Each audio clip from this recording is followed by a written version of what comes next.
Welcome to Living a Graceful Life. I'm your host, Denise Medved, and I'm also the creator and founder of the Ageless Grace Brain Health Program, which is helping people have sharper, healthier brains, not only in 50 US states, but in 32 other countries around the world. So, the purpose of this show, our true mission, is to remind every one of you watching that it's never too late to begin to make choices to create the life that you want to live. And that's the perfect segue right into our guest for this episode. Katherine Dreyer is many things, and I'm going to tell you more about her, but she is going to talk on how to love yourself. And I love the next phrase, and make your inner critic your greatest ally. So, Katherine, welcome. I'm so glad that you're here. Thank you, Denise. It's so fun to be here with you. Always fun to be with you. Katherine and I've actually known each other a long time in a previous life in New York City and Connecticut. So that's kind of fun.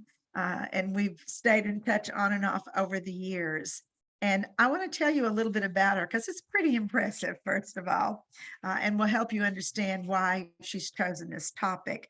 She's co-founder and co-author of ChiRunning, Chi Walking, ChiLiving, and Chi coaching books and programs.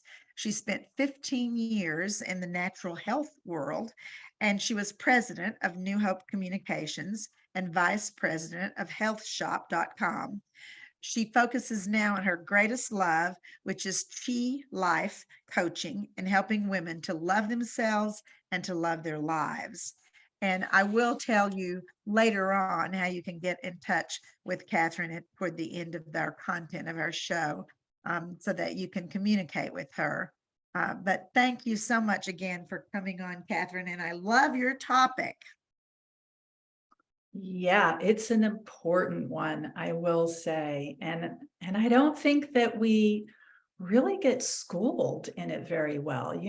We don't really learn that much about how to really not just take care of ourselves, because that's sort of, the thing today is to take really good care of yourself. But there's something even deeper that can happen. And that is truly loving yourself. And, it really can change your life. It can lead to that more graceful life that you're such a great advocate for, and amazing. Well, So yes, loving I think yourself a really. lot of people struggle with that loving yourself. Our society, certainly in the era that most of us watching this grew up, was an era of put others first, have a life of service, be a really good whatever, mother, wife, businesswoman, put your business out there. All these things kind of got in the way for many people, including myself at different times, of really taking care of myself, but even as you said, on a deeper level, loving myself, Yeah. instead of being so critical. So one of the things I want to ask you um, is how does loving yourself make a difference? Won't life go on the same whether we love ourselves or not? Well, actually, it doesn't go on the same if you love yourself or not. There is quite a difference about what happens when you learn to really and practice, rather than it's really a practice. It really is a practice. And so when you have this practice of loving yourself, what happens is all those other activities that you were talking about, being mother, being spouse, being business person, being in society, doing help for others and service for others. When you fully love yourself, then all of the love and that energy is an overflow. It's an overflow into the world. It's an overflow. So your business, your parenting, your support of others doesn't come from a place of lack and forcing yourself to do it. So it's a completely different angle on on, so, and it changes everything. So that's one aspect of it, is that when you really deeply and fully, and we're going to talk about how, like how to, it's such a funny, weird thing, how to love yourself. I'm going to get to that. But when you do, and you have this vibrant energy coming forth, then none of those things are the drain that they are when you're only doing it if you think you're supposed to, if you're supposed to be a certain way. So that's one of the differences that happens. And then the other one is when the world is a mirror, right? It really is a reflection of what's going on internally. So when we are loving ourselves, then when we look out at the world, we look out at the world with love and with the expectation of love and with the openness to the life around us. But when we're hard on ourselves and really challenging ourselves and critical, we're going to talk about that inner critic. When we're really critical of ourselves, when we look out at the world and we become critical of it. So, and when we're critical of the world, it's all a lens, right? It's like the rose-colored glasses or the dark glasses. It's how you see the world, and how you see the world really has a big effect on what's going on in the world. And so, yes, when you love yourself, then the energy of love is both within and without. So it's really, there are a lot of ways that loving yourself, has a big impact on your day-to-day life. And so I'll talk a little bit more about the how. What do you think? Yes, I think that's great.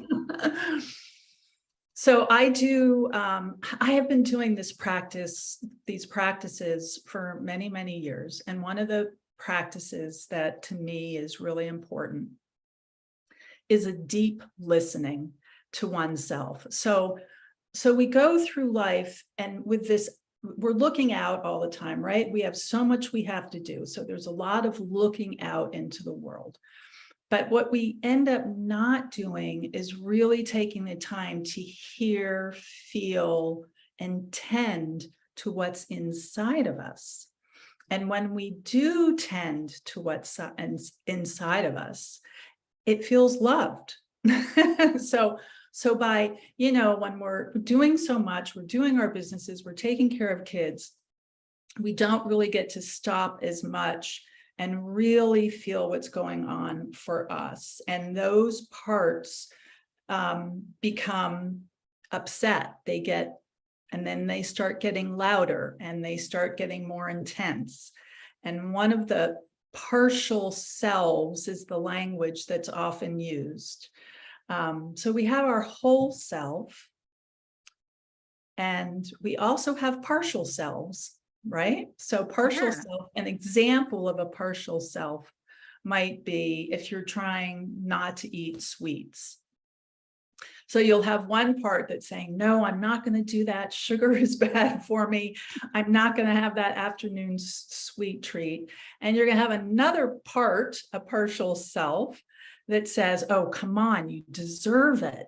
You've been working hard all day. You've been doing so much for everybody else. This is just a treat just for you, right?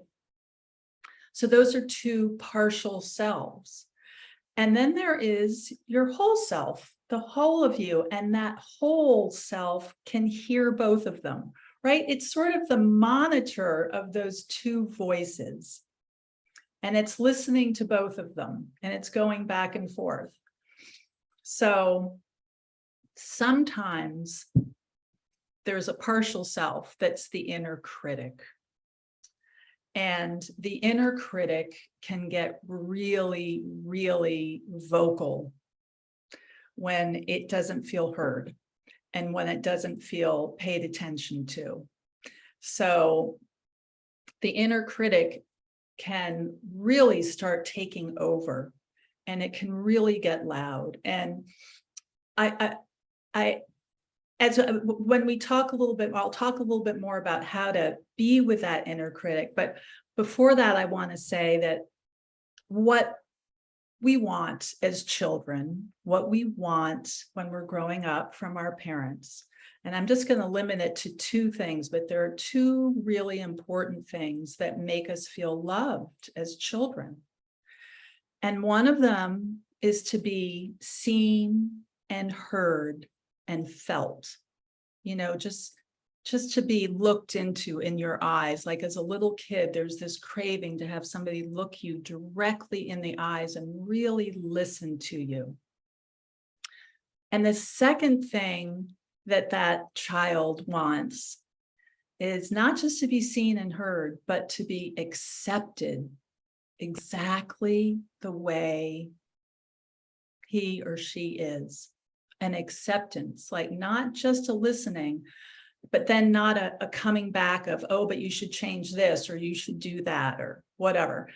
So that's true for all of ourselves, all of us, what we want internally. And the way to love ourselves is to give ourselves those two things. To be seen, heard, and felt. It sounds like that's like one thing, but just really that presence. And then the second thing is accepting that, if however that child is and however this partial self may be within us. So I spend a lot of time with my clients and my friends and my husband, and I do this listening practice where we listen to the parts really deeply. We really take our time to listen to what's going on internally. And then what we're offering is total acceptance, not trying to change, not trying to improve, not trying to perfect. So I think that's where one of the main things that goes on in society today is that we're being told that we need to improve ourselves all the time, that we're needing to change ourselves to be acceptable, that we can't be just who and how we are. Wow, that's powerful.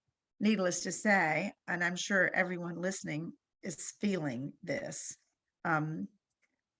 because I can speak only for myself, but when there are parts of me that say certain things that I don't see fitting into the best role of what the world wants from me, I'll say, oh, I don't want to listen to that part of me. I don't want to hear what that part has to say. Oh, that if that part wins, it's going to make me look weak, or that part's going to make me feel like I'm not good enough, or whatever.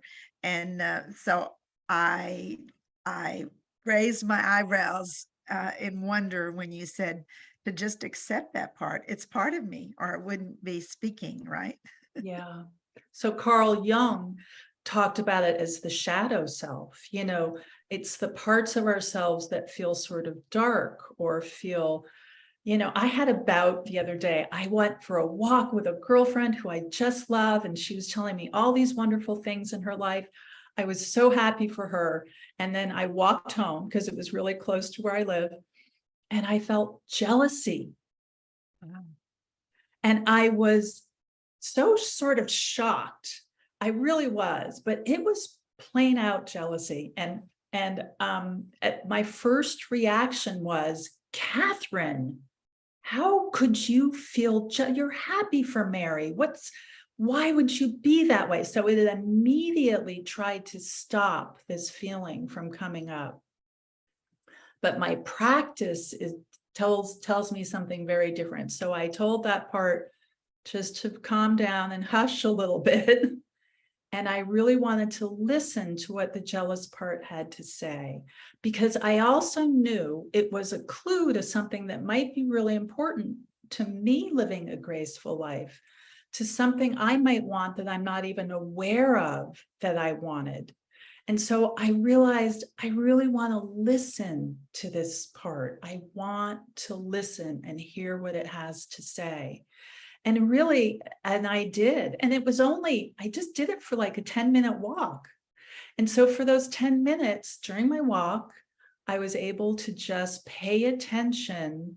And I found that it was just about sort of wanting to be more energetic, wanting to get out and do a few different things. Like I had been doing a lot of stuff in the house, and it really didn't turn out to be a big deal, but it turned out to be important to me and my happiness.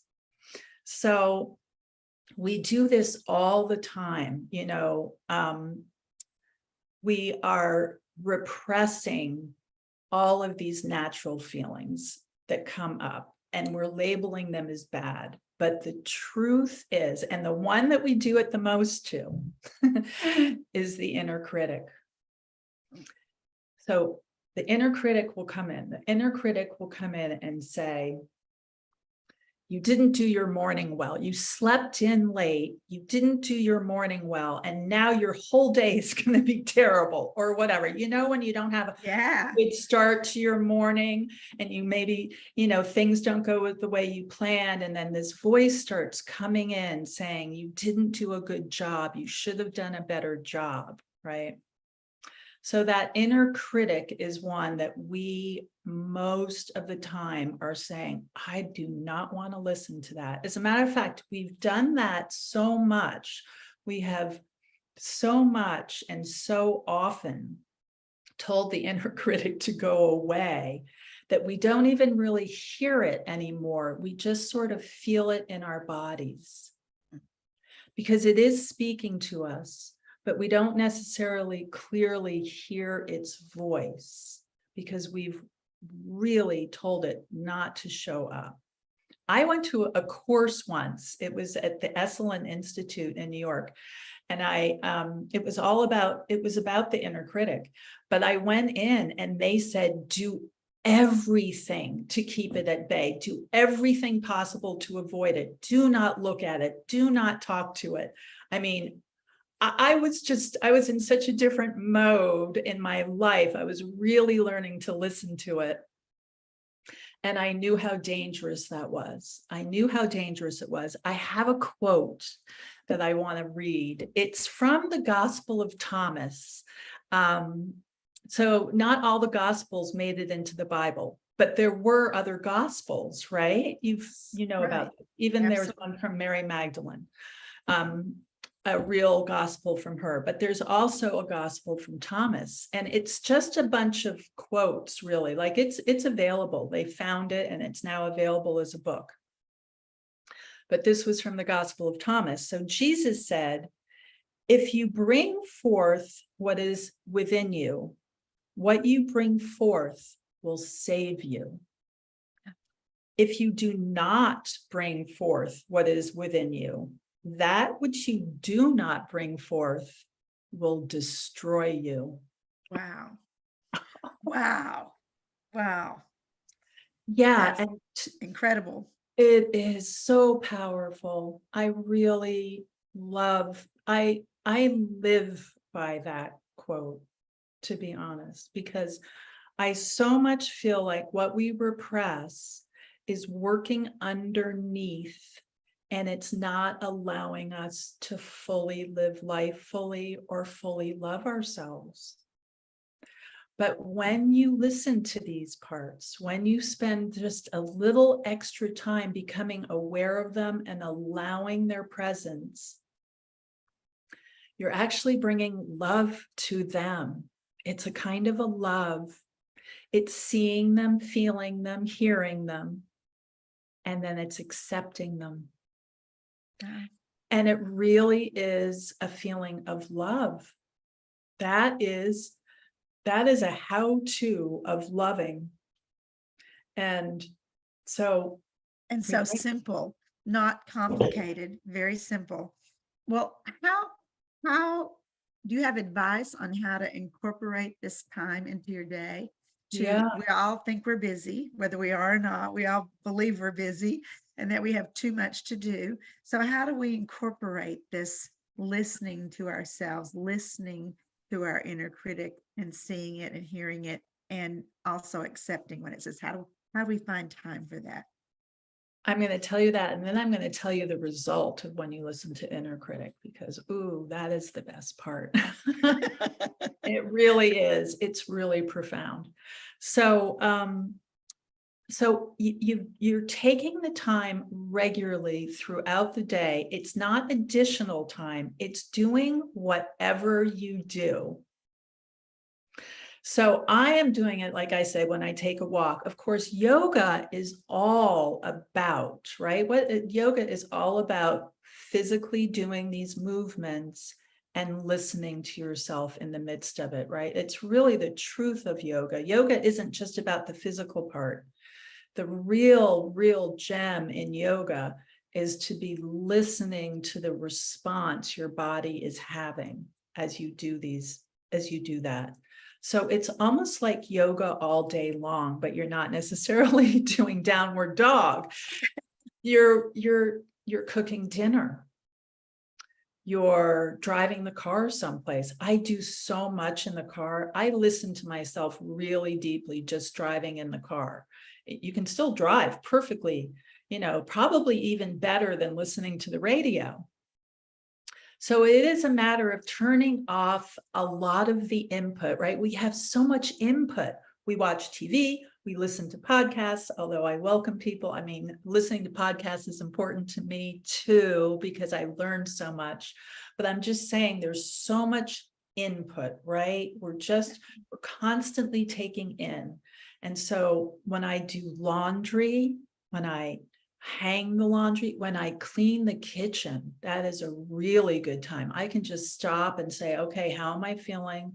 Oh, I'm feeling tired, and you're feeling it in your body. It's real body experience, as is the inner critic. So the inner critic is any time you feel your energy drop, you feel a little bit not so great about yourself, just for even or sometimes there's a lot of that, right?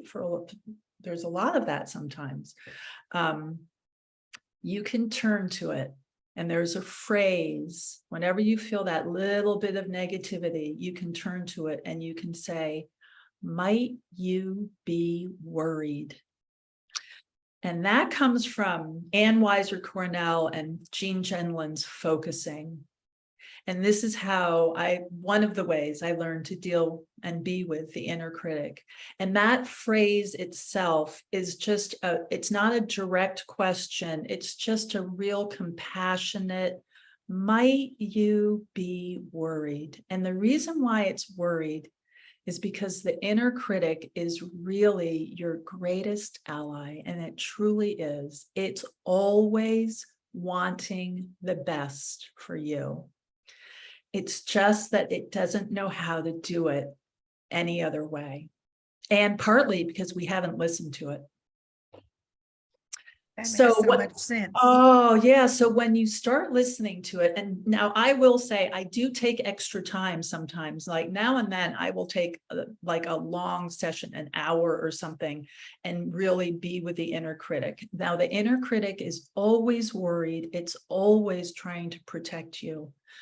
And so listening to it, I will say, I mean, it's not like a one and done, and it's not just absolutely easy, because the inner critic is protecting you from your and its greatest fears, most of which are not true, right? Wasn't it Mark Twain who said, I've had all these fears, none of which ever happened or were real? I mean, we have all these fears and most of them aren't true. And the inner critic is the house of all these fears. And when you listen to its fears, when you say, might you be worried, it will give you a raft of things it's worried about.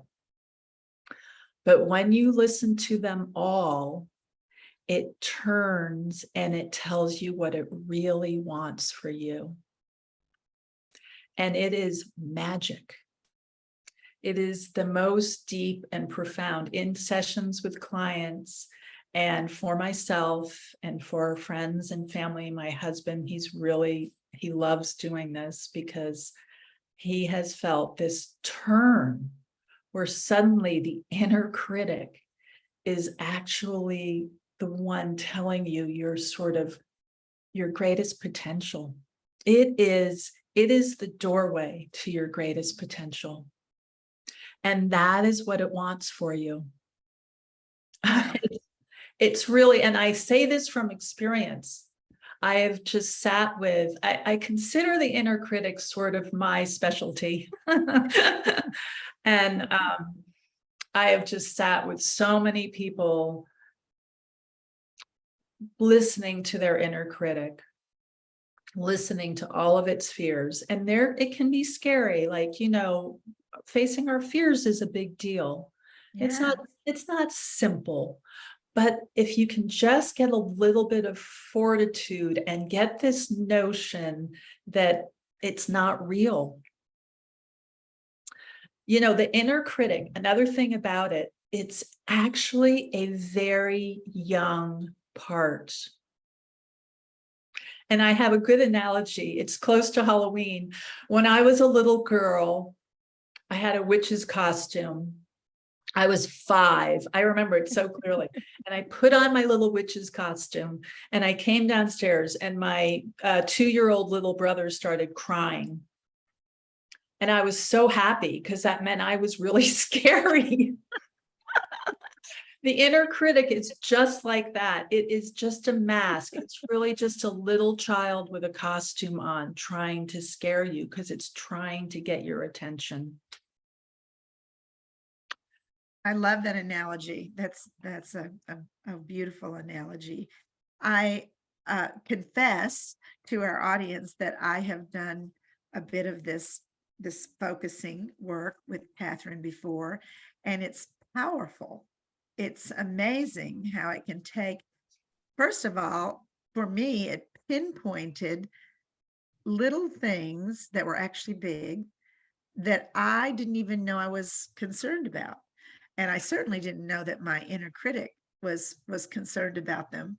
And then when I was able to see those things in the light of my inner critic being worried about me, not listening to that, not following through on that, not doing it well, whatever it might be, it was fascinating how it turned it around and made me say, like, wow, I didn't even know that was anywhere in my awareness.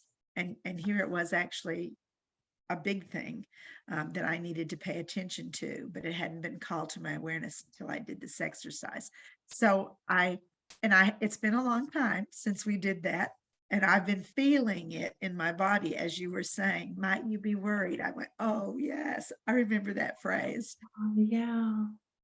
Yeah, it's so profound. And it's not the only part to listen to and be with.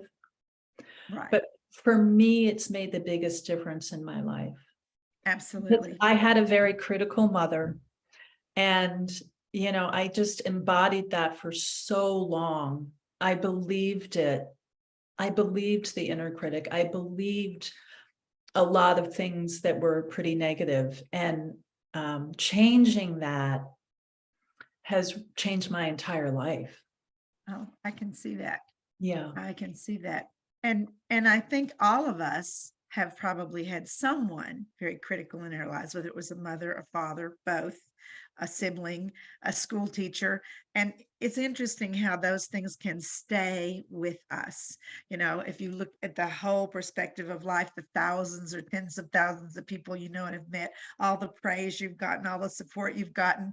And then there's this one little time and you remember, oh, they told me I couldn't sing, that my voice was terrible. And then it became this guiding factor throughout your life, and you believed it, right? You believed it. Yeah.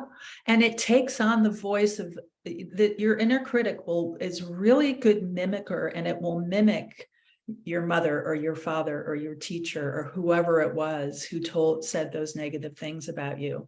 That voice will take on that tone and that way of being, which makes us even a little bit more afraid of it. Wow, that makes sense. That makes sense. Yeah. Well, I could talk to you all evening, but believe it or not, our time is up. No. And I want to, I know it just flew by, didn't it? But I want to tell people how to reach Katherine. And if you would give them a Gmail address where they can reach you, that would be wonderful because you have such wisdom to share and Yeah. So, I was our business was ChiLiving, CHI. And so we wrote the ChiRunning, Chi Walking books. But then my real love is Chi Life Coaching. So that's CHI Life Coach at gmail.com. That's the best way to reach me right now because we're cleaning up the website. So just to an email to my Gmail account, chilifecoach at gmail.com is the best way to get a hold of me right now. fabulous. Well, I can tell you from personal experience that you might be amazed at how her techniques and her wisdom and insight can make a huge difference in exactly what this show is about. What we're here to remind you is that it's never too late to begin to make choices to create the life that you want to live. Thank you for being here. Thank you, Denise. You embody everything that I'm working towards, and I'm so grateful to have you as a wonderful friend. Thank you too, Katherine, so much. And thank everyone for Yeah, watching and thank you sharing all for with us. joining.